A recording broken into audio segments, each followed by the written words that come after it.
right. Thanks, Father Chris, and it's great to be here with you guys tonight to talk about the vision for our church. Of course, a church building is in service of the sacraments. It's a place for the liturgy, a place to reserve the Eucharist, a place for baptism, funerals, and all the sacraments that happen in between. And so how a church building looks is important.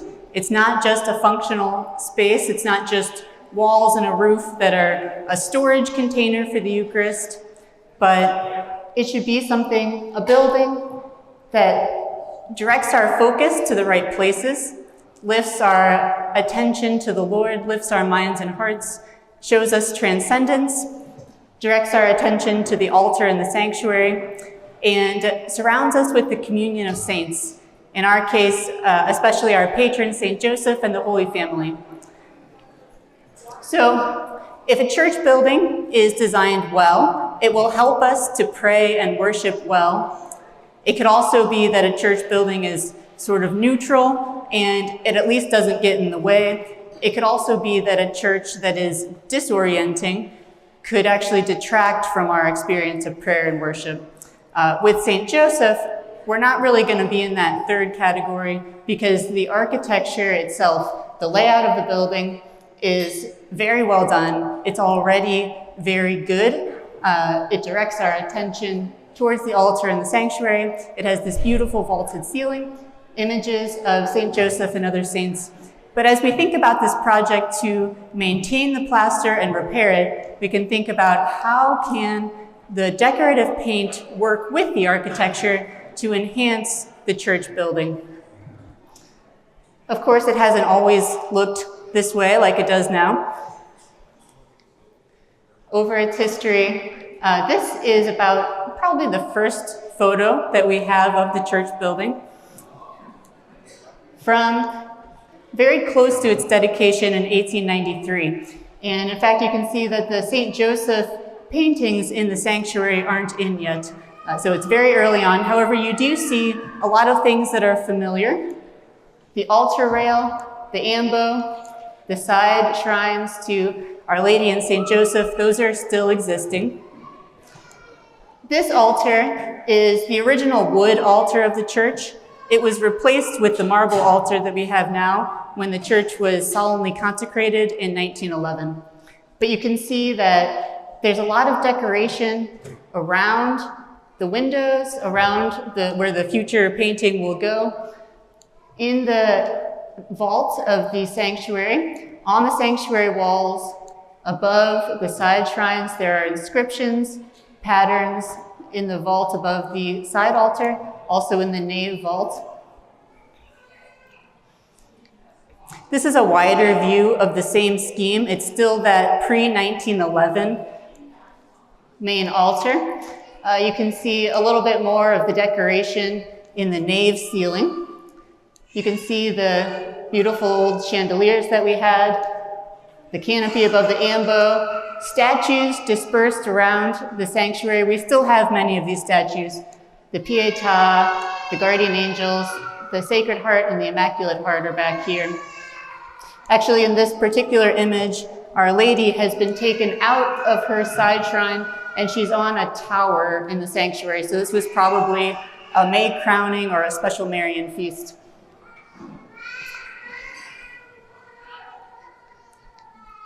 This is the photo that's in the back of the church on the back wall, probably from about the 1920s or 30s. It has a different decorative paint scheme, but it still has a lot of decoration on the sanctuary wall. Above the windows and around the painting of St. Joseph, there's a decorative border. Decorative patterns in the ceiling vaults and above the side shrines again.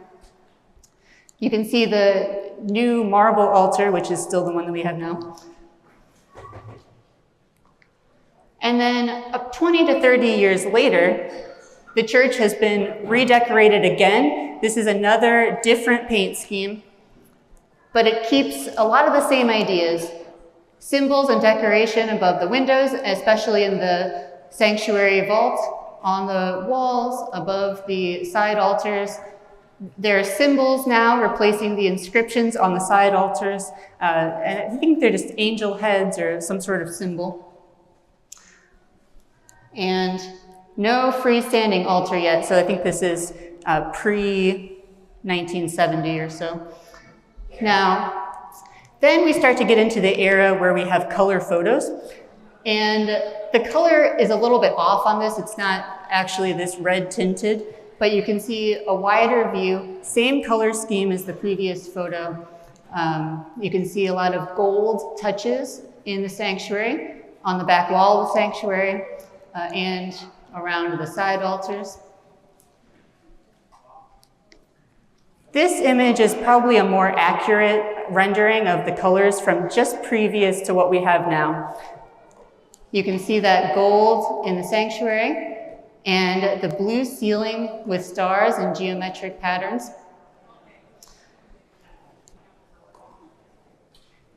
Symbols above the side altars. A little bit of gold in the side aisles too. And then especially focusing on the sanctuary, this is if you're standing in front of the altar and looking directly up at the sanctuary vault, some very intricate floral patterns. You can see the use of a little bit more color around the paintings especially, and in the capitals of the colonnettes. Also, on the ceiling vault, there's a little rosette at the peak of each of the vaults, and it's highlighted in this scheme with some decoration around it and some color and gold leaf. So, back to where we are today. You can see that a lot of the good things have been preserved in the church.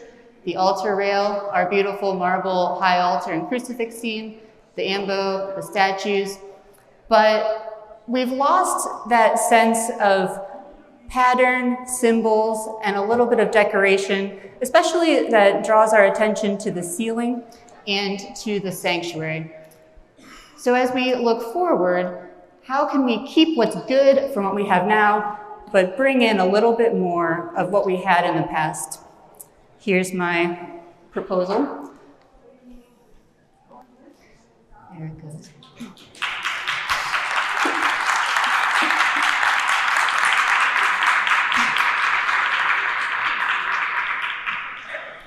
So, some things will be fairly similar.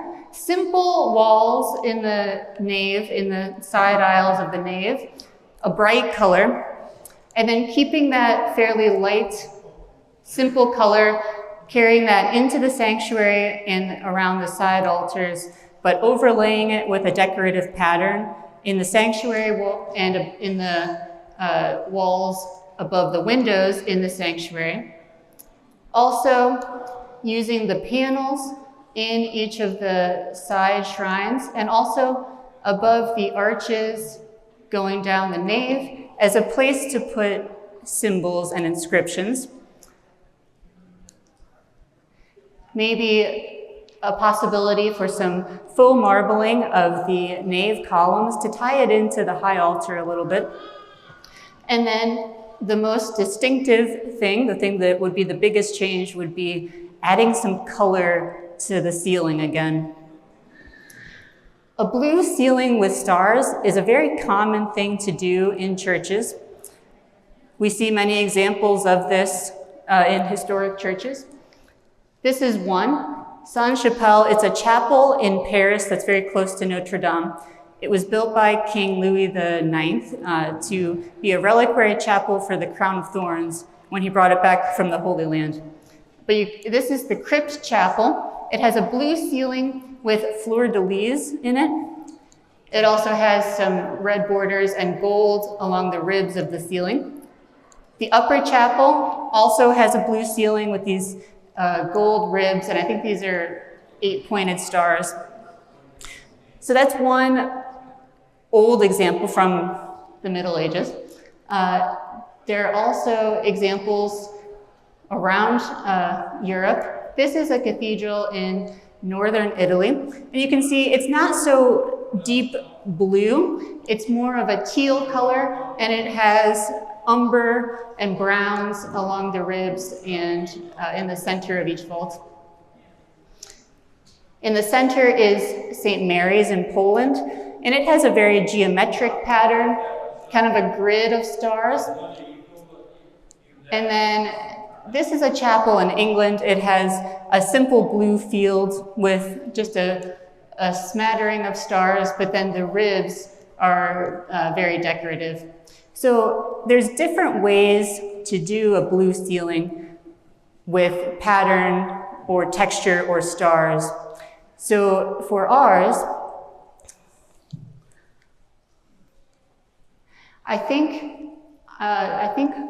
it will lean more towards the teal than that deep royal blue.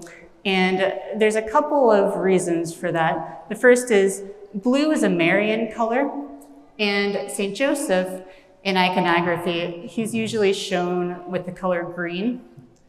In the statue of him on the side altar, he's wearing green.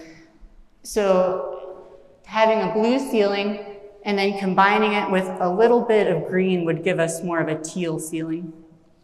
Also, in the painting of St. Joseph above the high altar, the sky around him is this teal color. So it picks up on that. It relates to the painting of St. Joseph that's been there since the very beginning of the church and kind of extends that through the whole ceiling.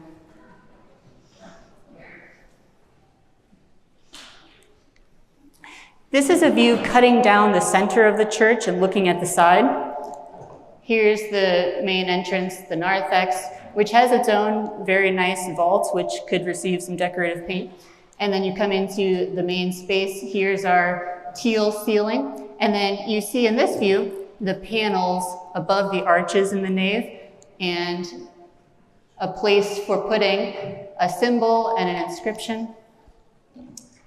Here's a zoom in of just that one bay, looking at this arch above the nave arch.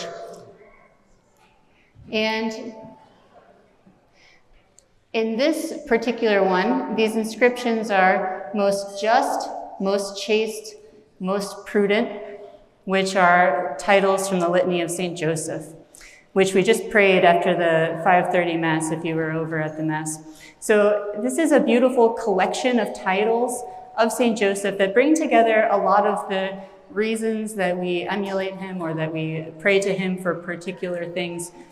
So we can collect all of these into the church by putting them above the arches around the church. It also has a wreath with lilies and scrolls and a symbol in the center.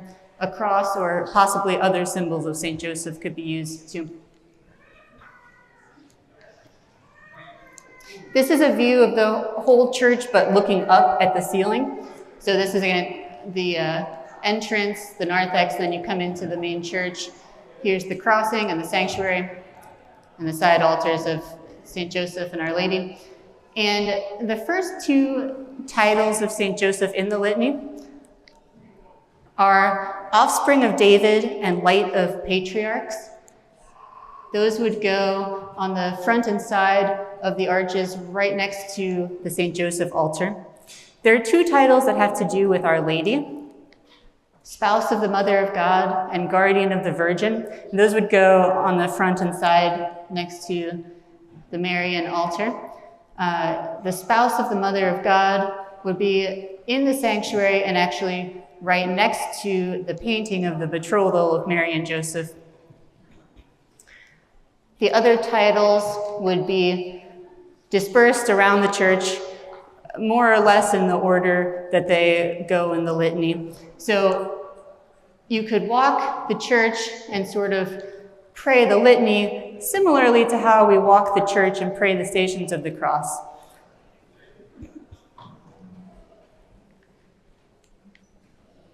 This is a view cutting through the crossing and looking at the side altars in the sanctuary. You can see, again, those escutcheons with the litany titles above the side altars. And zooming in on those, we have the altar of St. Joseph, and Our Lady. Those would receive some paint, gold leaf decoration, maybe a little bit more color than they have now, especially in this lower portion of the altar. And then in some of the previous schemes of the church, there were inscriptions or symbols in these 3 panels above each side altar. So there's an opportunity to put something back into those. In the center panel, above each of them would be above Our Lady, the Immaculate Heart, with an inscription from the Magnificat, "My soul proclaims the greatness of the Lord." And above St. Joseph, his most pure heart with the inscription, "Ite ad Yosef," which is a line from Genesis, and it's relating to the patriarch St. Joseph and the story of Joseph providing the grain during the famine in Egypt. But it's often applied to St. Joseph. Also, the titles from the litany that would be near him, Offspring of David, Light of the Patriarchs, those also have to do with Old Testament types or figures of St. Joseph, and especially how he's a descendant of David, and then he gives that to Jesus. He is continuing the line of David, and it's through Joseph. So how can we continue to emphasize this Old Testament connection? In these other 2 panels next to the Most Pure Heart, having those patriarchs, David in one of them, with the inscription about the Davidic line, "I will establish the throne of his kingdom forever." And then Joseph the patriarch in the other panel, with the inscription from the Psalms, "He made him Lord of his house." To mirror that with Our Lady, many of the women in the Old Testament are seen as types of Our Lady. So having 2 of those in these side panels. First, Esther with the inscription, "The Lord has saved his people." And Judith in the other with the inscription, "I will sing to my God a new song." Her canticle in the Old Testament is sort of the Old Testament version of the Magnificat. So we see this continuity between the Old Testament figures and Our Lady and St. Joseph.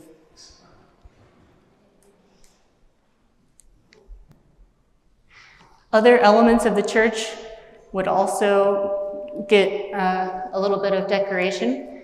The ambo would be similar to the side shrines, mostly white with some gold leaf, and then color behind the 4 evangelists, and each of the statue surrounds would be similar. So there would be some consistency through all of those elements in the sanctuary.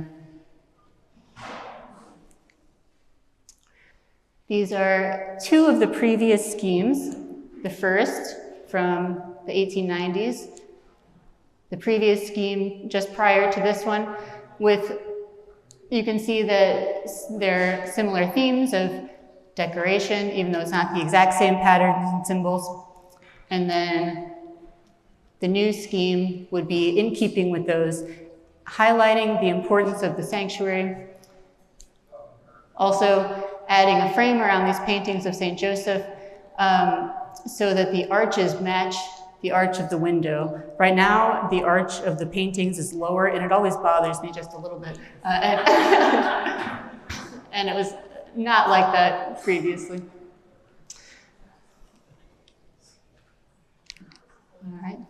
And finally, with the baptismal font now being in the back of the church, which happened about 4 years ago when we did the new wood floor, it creates, under the choir loft, almost a chapel-like area for the baptismal font. So there's an opportunity to make it even more chapel-like, baptistry-like, by adding some wood beams and brackets to the ceiling, painting the ceiling, maybe putting the Holy Spirit right above the baptismal font to tie into the sacrament of baptism, and faux painting the columns and panels right around the font to make it a separate chapel that's a little bit distinct from the rest of the church.